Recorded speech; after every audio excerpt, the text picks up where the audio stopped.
Yan and start recording mga kalapid na welcome sa isa na namang reaction video. So, kumusta na kayo? Tayo medyo naging busy dahil sa mga event. So, monthly magkakaroon na tayo ng event sa bahay Yugyugan. So, 1 week or 2 weeks na paghahanda. Kasi kami nag-organize na ng mga banda, ng mga aspiring na banda na tumugtog para maipakilala sila dun sa mga audience natin na sumusuporta kung saan yung venue, okay? So, nakakalapid dito natin makikita na kahit yung mga vlogger na nag-aaway, pagdating sa minsan ah, sa isang topic, nagkakasundo naman sila, 'di ba? Halimbawa, eto si Nico David tsaka si Makagago, 'di ba? Alam naman natin nagtitirahan din yata yang dalawang yan. Yata, kasi hindi ako sure. Pero feeling ko narinig ko ano, siyempre, ah, kaibigan na ni ano 'to, ni Caio si Makagago siyempre, Makagago, 'no? Makagago tapos si Nico David is kay Ampalayagang, 'di ba? Kaya doon magkahiwalay sila.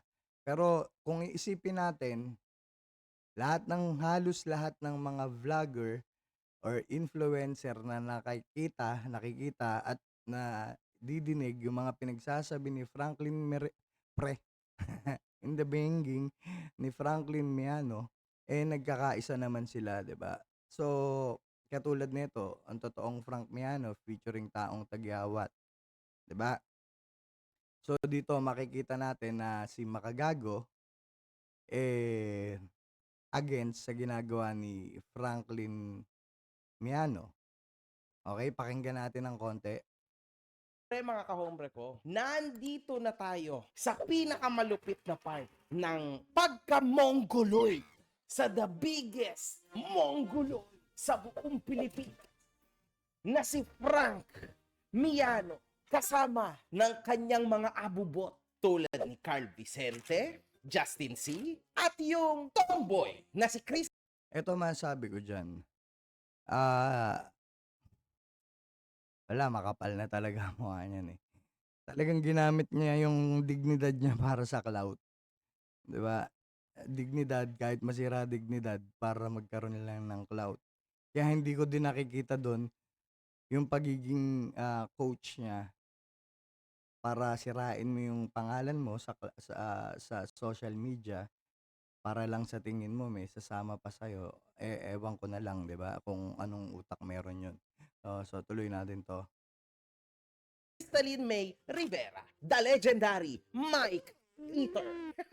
Ito mga kahombre ko gusto ko isa-isahin natin, i-breakdown natin ang kanilang mga pagkakatanga. Ito yung mga biggest scam sa ating bansang Pilipinas. And ako ay umabot na sa part 5 kasi talagang palala po ito ng palala and hoping na talagang nasubaybayan at makita ang mga episodes na ginawa ko ng ating gobyerno. This is a very good help para sa mga tao na nag-iisip pa po na maniwala sa mga kahambugan katarantaduhan ng Ni taong itong si Franklin Miano. Pero Umpisa tayo. okey, pakinggan natin sisimulan. Simulan natin ang kanilang MSB 2.5 kuno or 2.0 ba yan? Na ngayon ay 3.0 na. Tangina. Ito po yung kanilang awarding session. So, dito niyo na lang panoorin kay Makagago Wasapman, 'di ba? So, makikita niyo dito kung paano niya dinebunk lahat ng mga argumento. Ewan ko kung argumento yung Franklin Miano, kahambugan na hindi ko alam kung maaawa na lang ako o hindi ko alam kung maaawa ka o may inis ka, 'no? Nakakabwisit talaga, no? So may buwisit na, nakakabwisit din, 'di ba? So puntahan natin dito kay Nico David. Pero hindi ka nag-aaral. Anong ginagawa mo? Nagyayabang ka sa internet, nakikipagsagutan ka kay Makagago. Oh, edi tapos na agad yung argumento dyan. Mm, Hindi ko na kailangan panoorin pa tong buong video na to kung ano pa yung reasoning mo. oh, 'di ba? So kahit magkaiba sila ng grupong kinabibilangan, pero meron talagang mga bagay na pagkakasunduan yung dalawa. yun yung ano, yun yung mangyayari diyan. So, content issue lang talaga, 'di ba? Kasi yung iba nangyayari, nagkakaroon na ng personalan kaya nagkakaroon na ng demandahan.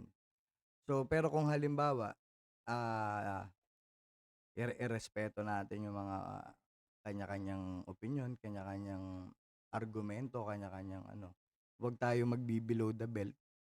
Ako kasi lalo na nakita ko dun sa ano, yung kay Kayo na video, ah, hindi ko alam kung siya yung sumakay sa bait o siya yung nambe-bait.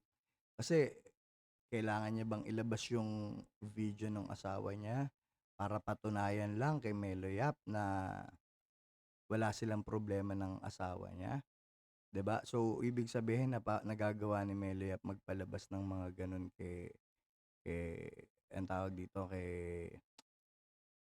Kayu.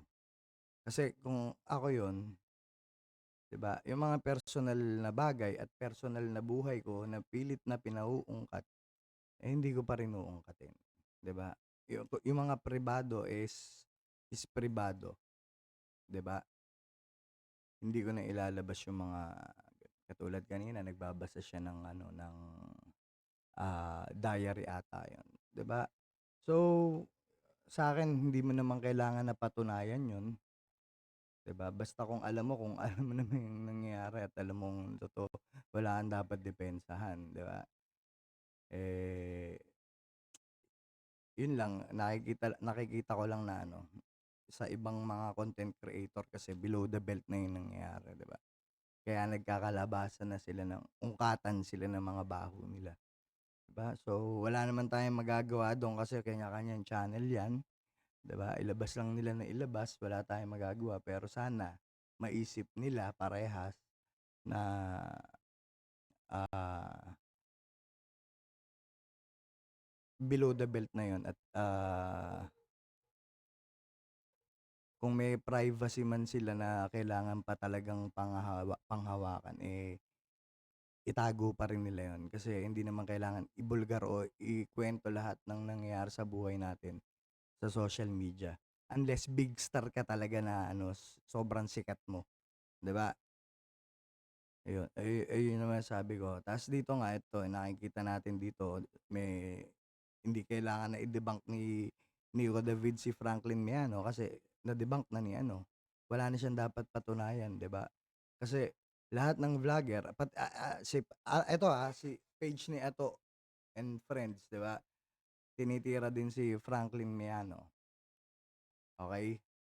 So, dun ko nakita na mas may utak si page ni Ato, si Ato, yung Class S na pangit, na mas may utak yun kay The Chichester. Kasi si The Chichester, sasabihin niya yung mga ganito, ang tawag dito, scam-scam, sinasaktan yung mga Pilipino. Pero kanino siya nagge-guest? Kanino siya nagge-guest? 'Di ba sa mga ano din, mga nagne-network or nag-aano, guru-guru, 'di ba?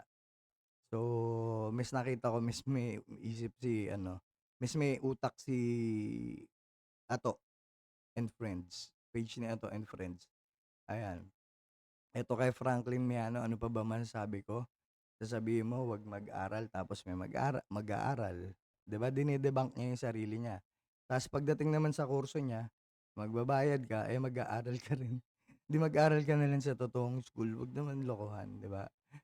So, yun ang take ko dito pagdating kay Franklin Miano. So, pagdating naman sa mga content creator, hinay-hinay lang kasi, magtira tayo ng privacy para sa sarili natin. Ah, Hindi mo kailangan ilabas lahat para patunayan na malinis ka. Dahil kung alam mong malinis ka, alam mo na yun. Hindi mo na kailangan ilantad yun, 'di ba? Alam mo na sa sarili mo yun. Wala kang kailangang patunayan sa ibang tao, 'di ba? Hindi magma-matter yun, hindi na magma-matter yun, 'di ba? So, yun lang ang ano ko diyan, masasabi ko. So, muli kinukumusta ko kayong lahat dahil bihira tayo makapag-vlog sa sobrang, busy. Ta-try uli natin mamaya o kaya bukas na siguro kasi, nagugutom na tayo. So, maraming salamat at saka masakit pa rin yung lalamunan ko dahil sa pagkanta. Thank you po. Tsaka sa umattend dun sa Bahay Yugyugan, napakadami po.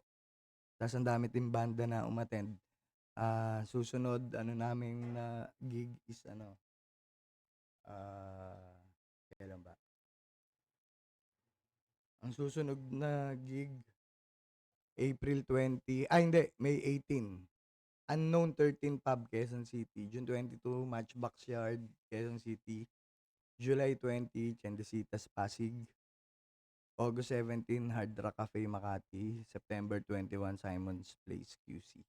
So, yan yung mga aanuhan natin sa Bahay Yugyugan. Yan yung mga gig natin. Okay? Mga schedule. So, maraming salamat mga kalapida. Yun muna. Chill muna tayo and stop recording. Yeah.